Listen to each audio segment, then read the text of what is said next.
बिस्मिल्लाहिर्रहमानिर्रहीम। Dear students, अस्सलाम वालेकुम। अभी हम stars academy Allama Iqbal town e learning app के ऊपर डिस्कस करने जा रहे हैं। यूनिट हमारा P1 है, टेस्ट ए है इसका, P1A है। जैसा आपको पता है कि हर यूनिट के 2 टेस्ट हैं, तो इसका जो पहला टेस्ट है हम वो डिस्कस करने जा रहे हैं मोशन एंड फोर्स का। ये आपके पास मोशन एंड फोर्स का वो पार्ट है जिसमें इलास्टिक कोलिजन और प्रोजेक्टाइल मोशन शामिल नहीं है। चलते हैं हम स्टूडेंट अपने पहले क्वेश्चन की तरफ। A ball is thrown vertically upward with velocity of this, how much height does the ball rise. This is the velocity of ball. तो आपने उसकी हाइट निकालनी है। मैंने फ्री फॉल में 3 फार्मूला लिखवाए थे। हाफ GT², एक हाइट का फार्मूला है आपके पास, और एक V is equal to √2GH। यहाँ से हाइट निकाल सकते हैं आप। तो स्टूडेंट आप देखें, यहाँ से तो निकाल नहीं सकते क्योंकि टाइम गिवन नहीं है, इसलिए हम H से निकालेंगे। यहाँ से हाइट क्या आएगी, V²/2G आएगी। V² करेंगे तो 9.8 इंटू 9.8 आ गया। नीचे क्या आ गया, 2 इंटू 9.8G आ गया। ये इससे कैंसिल हो गया, इससे ये कैंसिल हो गया। 4.9 मीटर आंसर आ गया। ठीक है स्टूडेंट्स, तो delta option okay. Next student हमारे पास क्वेश्चन है, 2 bodies with mass MA and MB are moving with equal kinetic energy, ratio of their linear momentum will be. 3 चीज़ों का जिक्र है, मास का है, KE का है और मोमेंटम का है। तो इन तीनों को रिलेट करने वाली रिलेशन हमारे पास क्या है, KE is equal to P²/2M। ये कांस्टेंट है तो P² is directly proportional to M। यहाँ से P निकालेंगे तो डायरेक्टली प्रोपोर्शनल टू √M। तो रेशियो ऑफ मोमेंटम निकालनी है स्टूडेंट्स, तो PA/PB निकालेंगे तो ये आएगी आपके पास MA/MB आएगी स्टूडेंट्स। ठीक है, तो 40 ऑप्शन है MA/MB, इसको इस तरह भी लिखा जा सकता है। नेक्स्ट आगे बढ़ते हैं स्टूडेंट्स। क्वेश्चन है हमारे पास, Newton third law concern the force on interaction between 2 bodies, which of the following statement relating the third law is not correct. इनमें से कौन सी है जो करेक्ट नहीं है। 2 forces must be of same time, बिल्कुल करेक्ट है, सेम टाइप की होनी चाहिए। 2 forces must be on 2 different bodies, of course ये एक्शन और रिएक्शन दोनों डिफरेंट बॉडीज पे होते हैं, ये मैंने लेक्चर में भी बताया आपको। 2 forces are always opposite in direction, बिल्कुल ये भी बताया, एक्शन रिएक्शन ऑपोजिट होते हैं। 2 forces are equal and opposite so the bodies are equilibrium, ये गलत है। बॉडी उस वक्त इक्विलिब्रियम में आती है जब दोनों फोर्सेज क्या हों, इक्वल में और ऑपोजिट डायरेक्शन में इसी बॉडी पे लग रही हों, लेकिन ये दोनों डिफरेंट पे लगती हैं, सो बॉडी इक्विलिब्रियम में नहीं आ सकती। This is the wrong statement, delta. Next देखें स्टूडेंट्स, हमारे पास क्वेश्चन है, constant mass undergoes uniform acceleration. ए क्या हो गया जी, आपके पास यूनिफॉर्म हो गया students. Which of following is correct. भाई देखें, ए इज इक्वल टू F/M में, अगर ये कांस्टेंट है, M तो ऑलरेडी कांस्टेंट होता है, सो F भी क्या होगी, कांस्टेंट होगी, बट नॉट 0, क्योंकि हम 0 को कांस्टेंट नंबर कंसिडर नहीं करते, स्पेशल केस में करते हैं। सो आंसर क्या आएगा, it is not constant but not 0, it is constant but not 0। चलें जी, बीटा ऑप्शन जी। तो स्टूडेंट नेक्स्ट क्वेश्चन है, a person standing on a horizontal floor feels 2 forces, the downward pull of gravity and the upward supporting force from the floor, these 2 forces are. जी student, ये एक person है, ये ground से 2 forces feel कर रहा है, एक आपके पास अपवर्ड और एक डाउनवर्ड। दोनों किस पे लग रही हैं, इस पर्सन पे लग रही हैं। both act on this person, both equal in magnitude, opposite in direction, but do not form action reaction forces because action reaction never act on same body. So have equal magnitude but do not form action reaction pair, beta option. Okay, next student देखें, question है हमारे पास, an object is falling down with speed vi after 3 second t, its velocity will be। इसकी velocity क्या होगी, initial velocity ये है, तो final velocity free fall में देखें VI प्लस GT, तो VI आपके पास 20 है, प्लस G अगर 10 ले लेते हैं तो T कितना है, 3 है, तो ये टोटल कितनी हो जाएगी, 50 मीटर पर सेकंड, और ऑप्शन देखें जी 40, ये आपके पास आंसर। ठीक है, नेक्स्ट आगे बढ़ते हैं डियर स्टूडेंट्स। हमारे पास क्वेश्चन है, length of path of particle is equal to magnitude of the displacement of that particle, shape of the path possibly. भाई ये अगर एक आपके पास पाथ है फ्रॉम A टू B, तो ये इसकी जो लेंथ है this will be equal to S, और ये जो शॉर्टेस्ट डिस्टेंस है इसको क्या कहेंगे, डिस्प्लेसमेंट। ये और ये इक्वल हो सकते हैं अगर बॉडी क्या करेगी, स्ट्रेट लाइन पे मूव करेगी। क्या करेगी, स्ट्रेट लाइन पे। तो स्ट्रेट लाइन मूवमेंट होगी तो दोनों क्या होंगे, S and D should be equal, otherwise S should be greater than D. Okay, next देखें स्टूडेंट, क्वेश्चन है car cover first half distance with speed v1 and second half distance with v2, find the average speed during the whole journey. देखें हमारे पास दो formulas हैं speed के। एक average speed का formula होता है 2v1 v2 over v1 plus v2 जब t1 not equal to t2, और v1 प्लस v2 ओवर 2 जब आपके पास t1 इक्वल है t2 के। अब देखें इसमें फर्स्ट हाफ में स्पीड v1 है, सेकंड हाफ में स्पीड v2 है। डिफरेंटली दोनों हाफ को कवर करने के लिए बॉडी डिफरेंट टाइम लेगी, टाइम डिफरेंट होगा। अगर स्पीड भी सेम होती, डिस्टेंस भी सेम, तो टाइम भी क्या होता, सेम। सो फार्मूला ये बनेगा आपके पास एवरेज वेलोसिटी का beta.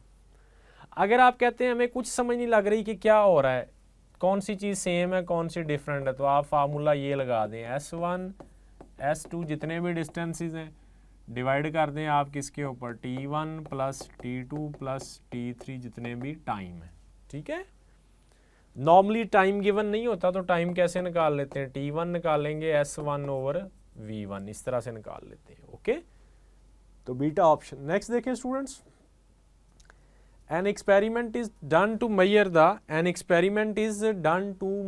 the acceleration of free fall of body from rest, which measurements are needed। जी आपने क्या करना है, एक्सेलरेशन मेजर करना है और फ्री फॉल ऑफ बॉडी। तो कौन सी measurement, height of fall and time of fall. जी, is done to measure the acceleration of free fall of body. तो एक्सेलरेशन के लिए देखें हमारे पास g(t²), ये आपके पास एक फार्मूला है। यहाँ से g निकाल लेंगे तो 2h/t² आ जाएगा, तो हमें h और टाइम चाहिए दोनों।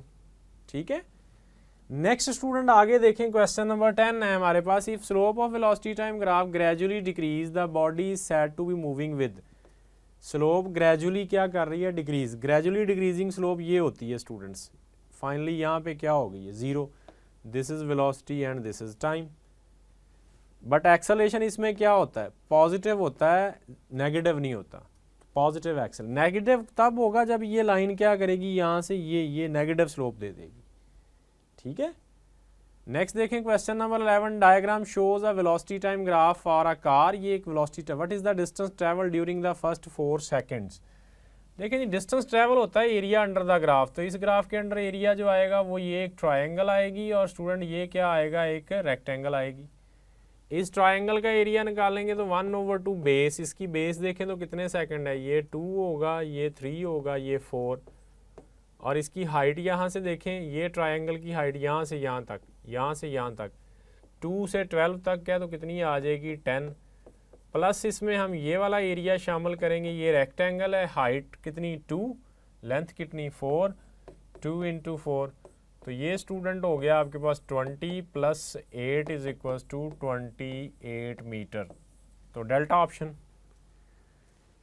ठीक है, क्या आ गया स्टूडेंट आपके पास, डेल्टा ऑप्शन आ गया। नेक्स्ट देखें स्टूडेंट, हमारे पास क्वेश्चन है, ball is in free fall, its velocity is. Ball free fall है, ऊपर जा रही है या ऊपर से नीचे आ रही है, तो इसकी वेलोसिटी की बात कर रहा है, क्या होगी भाई। ऊपर जा रही है तो वेलोसिटी अपवर्ड होगी, नीचे आ रही है तो वेलोसिटी क्या होगी, डाउनवर्ड होगी।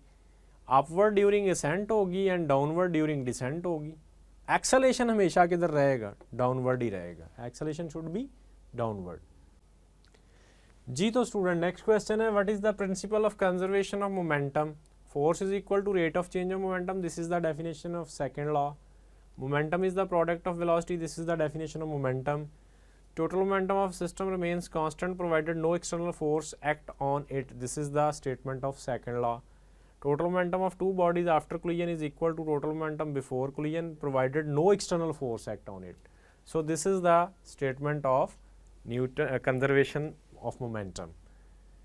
तो नेक्स्ट स्टूडेंट हमारे पास क्वेश्चन है, 14 bodies moving along a half of circle, what is the ratio of distance travel to displacement if r is the radius of the circle. Student हमारे पास ये एक सर्कल है बॉडी जो है वो हाफ ऑफ सर्कल से मूव करके यहाँ आ रही है, तो ये इसका क्या बनेगा D which is equals to 2r, और ये इसका क्या बनेगा students s which is equals to half of circumference. तो आपके पास क्या आएगा s ओवर d कैलकुलेट करना है student, pi r divide by 2r आ जाएगा, ये इससे कैंसिल, तो पाई बाई 2 आपका आंसर आ जाएगा, बीटा आंसर। जी स्टूडेंट नेक्स्ट क्वेश्चन है हमारे पास, a bullet of mass m moving with velocity v is fired into a large wooden block of mass m। एक बुलेट है जी मास m की है, इसको एक वुडन ब्लॉक में आपने फायर किया, कितनी वेलोसिटी से v से। आफ्टर एम्बेडिंग इनटू ब्लॉक ये दोनों क्या कर रहे हैं, इकट्ठे मूव कर रहे हैं, कितनी वेलोसिटी v से। तो बताएं वो वेलोसिटी v क्या होगी, यानी कॉम्बिनेशन वेलोसिटी आपने निकालनी है। यू नो कॉम्बिनेशन वेलोसिटी का फार्मूला होता है m1v1 प्लस m2v2। चूँकि m2v2 क्या है, v2 क्या है रेस्ट पे, ये ब्लॉक रेस्ट पे है, इसलिए m2v2 लिखेंगे, लेकिन उसकी वैल्यू, और नीचे क्या होता है m1 plus m2, values put कर दें। इसकी वैल्यू m है, नीचे क्या है जी स्मॉल m है प्लस कैपिटल m है, और इनटू क्या आ जाएगा v आ जाएगा, क्योंकि v2 क्या हो जाएगा 0 हो जाएगा। देखें ऑप्शन क्या बन रही है इसके अकॉर्डिंगली, बीटा ऑप्शन है जी, ठीक है। नेक्स्ट देखें स्टूडेंट क्वेश्चन नंबर 16 है, if two objects of equal masses m are moving toward each other with the same speed then what will be the total momentum of the system. दो objects हैं, mass m है, speed v है। एक object है जी mass m है, speed v है, opposite आ रही हैं, इसका मोमेंटम क्या होगा mv। टोटल मोमेंटम की हम बात कर रहे हैं, उसका भी mv होगा, लेकिन डायरेक्शन अपोजिट होने की वजह से नेगेटिव, तो कैंसिल हो गया, तो टोटल मोमेंटम कितना निकला 0 किलोग्राम मीटर पर सेकंड निकला है, delta option.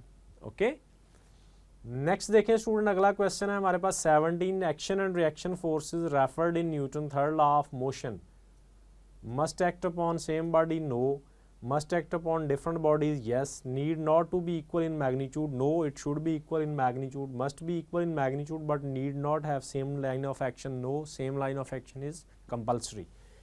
so must act upon same body गलत है, must act upon two different body right है, ये भी गलत है, ये भी गलत है, बीटा ऑप्शन। ओके तो नेक्स्ट स्टूडेंट आगे देखें, if a car is to gain momentum it must have, अगर एक कार मोमेंटम गेन कर रही है तो क्या होना चाहिए, if a car is to gain momentum it must have. भाई मोमेंटम गेन कर रहे हैं तो delta P over delta T is equal to किसके आएगा, एफ के आएगा। भाई आप मोमेंटम गेन करेंगे तो आपका मोमेंटम चेंज आएगा ना, डेल्टा पी ज़ीरो नहीं होगा, so it should have some applied force delta, ठीक है। 19, a body is traveling with constant acceleration of this is the acceleration of the body, if s1 is the distance travel in first second, s2 is distance travel in second, which of following show a correct relation between s1 and s2। देखें in any particular number of second जो distance का formula होता है वो ये होता है 2n-1। तो स्टूडेंट हम इसके अकॉर्डिंग s1 कैलकुलेट करें तो 1/2 ये 10 है, और फर्स्ट सेकंड में निकालेंगे तो ये 1 आ जाएगा, -1 आ जाएगा, तो ये कितना आ जाएगा 5 × 1 इज इक्वल्स टू 5 आ जाएगा, कितना s1। स्टूडेंट इसी तरह से s2 निकालेंगे तो क्या आ जाएगा, s2 आ जाएगा 1/2 10 2 × 2 -1, तो ये आ गया 5 × 3 is equals to 15। This is s2। Relation देखेंगे तो s2 जो है it is 3 time of s1, s2 is equals to 3 time of s1। तो देखें ऑप्शन कौन सी स्टूडेंट करेक्ट आ रही है, चार्ली ऑप्शन आ रही है, मैंने लेक्चर में डिस्कस की हुई है इक्वेशन। नेक्स्ट देखें स्टूडेंट क्या आंसर आ रहा जी 20 के बाद, for finding the height of projectile the equation used is, height निकालने के लिए यानी जो h का फार्मूला है आई थिंक 𝑉𝑖² sin² θ/2g जब निकालते हैं तो कौन सी इक्वेशन यूज़ करते हैं हम उस वक्त थर्ड इक्वेशन यूज़ करते हैं, बीटा ऑप्शन। पेपर में भी क्वेश्चन आया हुआ है ये स्टूडेंट, ठीक है। नेक्स्ट देखते हैं स्टूडेंट, हमारे पास क्वेश्चन है, आप pigeon of mass this is flying with kinetic energy of this its speed is. देखें जी, काइनेटिक एनर्जी का फार्मूला हमारे पास है हाफ mv², तो v² इज इक्वल टू आ जाएगा 2ke/m, तो v इसका अंडर रूट ले लें आप, तो 2ke कितना दिया हुआ है जी उसका आपके पास 58, और m कितना दिया हुआ है 0.45। ये आपके पास जी क्वेश्चन है स्टूडेंट, बड़ा इजी सा क्वेश्चन है।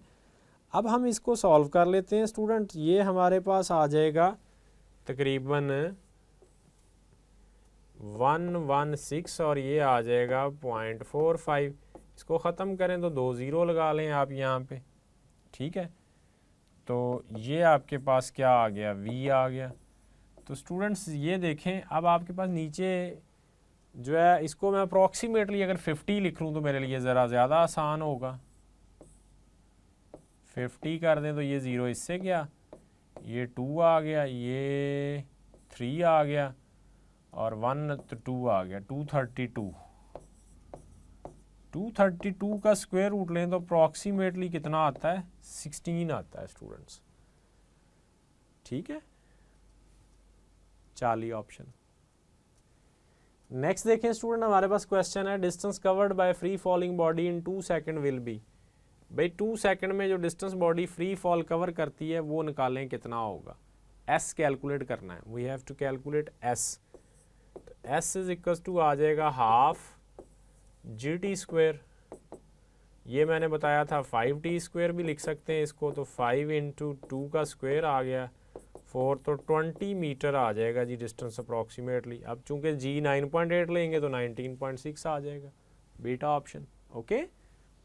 अप्रॉक्सीमेशन आ गई आपकी, आसानी से निकल आता है ऐसे जल्दी से। Question number 23, distance travel by a moving car with velocity of this vi t decelerate a is equal to s calculate करना है। तो स्टूडेंट s के लिए हमारे पास फार्मूला क्या आएगा, s is equal to vi t plus half at²। vi कितना है आपके पास 15, ये 2 आ गया माइनस 1.2, और ये कितना है 2 है, और t कितना है 2 का स्क्वायर, ये कैंसिल, माइनस क्यों आया क्योंकि a नेगेटिव होगा। 430 minus 4 is equal to 26 metre answer आ गया आपका स्टूडेंट्स, ओके। तो डेल्टा ऑप्शन आ गई आपके पास, ओके। नेक्स्ट आगे बढ़ते हैं student. Newton's law do not hold good for particle which are rest moving slowly, moving with high velocity, moving with velocity comparable to velocity of light. वहाँ पे आपके पास आइंस्टाइन इक्वेशंस यूज होती हैं, delta option, book line है ये, ठीक है। Next आगे देखते हैं स्टूडेंट, अगला क्वेश्चन क्या है। The momentum of system is conserved always never only in the absence of external force. Definition में जगह जगह लिखा हुआ है, 40 ऑप्शन, ठीक है। नेक्स्ट देखते हैं अगला क्वेश्चन है जी, a ball of mass 1 kg m is accelerating at the rate of this, the rate of change of momentum निकालें, इसका मतलब है f निकालना है आपने। तो f is equal to ma, तो 1 × 1 is equal to 1 kilogram metre per second square आ जाएगा जी, अल्फा। नेक्स्ट स्टूडेंट हमारे पास क्वेश्चन है, when a climber reaches the top of mountain. तो जब आप एक टॉप ऑफ माउंटेन पे चले जाते हैं, यहाँ पे एक क्लाइंबर चला जाएगा, तो यहाँ g स्मॉल हो जाता है ना, कम हो जाता है। मैंने लिखा था g जो है वो डिक्रीज करता है with h increase. g decrease करेगा तो इसका वेट भी क्या करेगा, स्मॉल हो जाएगा, स्लाइटली कम हो जाएगा। तो ऑप्शन है his weight is now slightly smaller because g reduce. जैसे आप मरी वगैरह में चले जाते हैं तो वहाँ आपका वेट कम हो जाता है जी के कम होने की वजह से, ओके। नेक्स्ट देखें स्टूडेंट, हमारे पास क्वेश्चन है 28, for a rocket the change in momentum per second of the ejecting gas is equal to the thrust acting on the rocket. भाई ये रॉकेट है, ये रॉकेट गैसेस जितनी इजेक्ट करता है वो बैकवर्ड निकलती हैं, इसके रिजल्ट में अपवर्ड क्या एक्ट करती है, इसके ऊपर एक थ्रस्ट फोर्स एक्ट करती है, तो डेल्टा ऑप्शन। नेक्स्ट देखें स्टूडेंट, क्वेश्चन है, consider the acceleration velocity and displacement of tennis ball as it is fall to the ground and bounce back direction of which of these changes. Student एक tennis ball है, नीचे गिरी है, ज़मीन से टकराई है, टकरा के वापस फिर ऊपर गई है, फिर नीचे आई है, फिर ज़मीन से टकराई है, टकरा कर वापस फिर ऊपर गई है। इस पूरे प्रोसेस में जी चेंज नहीं होता, ना डायरेक्शन में ना ही, और ये हमेशा किधर रहता है, डाउनवर्ड रहता है जी। ठीक है, क्या चीज़ चेंज होती है, इधर वेलोसिटी डाउनवर्ड है, इधर वेलोसिटी क्या है, अपवर्ड है, इधर डिस्प्लेसमेंट डाउनवर्ड है, इधर डिस्प्लेसमेंट क्या है, अपवर्ड है। सो डी और वी चेंज होते हैं, डिस्प्लेसमेंट एंड वेलोसिटी चेंज होते हैं। ओके, नेक्स्ट स्टूडेंट आगे बढ़ते हैं। If an object is moving with constant velocity of 20 metre per second toward north, तो देखें जी, ये हमारे पास नॉर्थ है, साउथ है, वेस्ट है, और ये क्या है, ईस्ट है। तो 20 मीटर की वेलोसिटी से इधर जा रही है बॉडी अगर, तो उसकी डायरेक्शन तो चेंज नहीं ना हो रही, और ना ही मैग्नीट्यूड चेंज हो रही है। सो उसका एक्सेलरेशन क्या होगा, 0 होगा। Toward the north then the acceleration कितना आ जाएगा जी, 0 आ जाएगा, डी आ जाएगा। ओके स्टूडेंट्स, सो ये स्टूडेंट्स हमारे क्वेश्चन थे। तो हमने ये पहला टेस्ट आपका डिस्कस किया, इसके बाद अब आप तैयारी करें और इसका दूसरा इसी चैप्टर का सेकंड टेस्ट अटेम्प्ट करें, और तैयारी के लिए आप इसके प्रैक्टिस टेस्ट करें, असाइनमेंट करें, और बुक के क्वेश्चन स्टार बुक से करें। ठीक है, थैंक यू।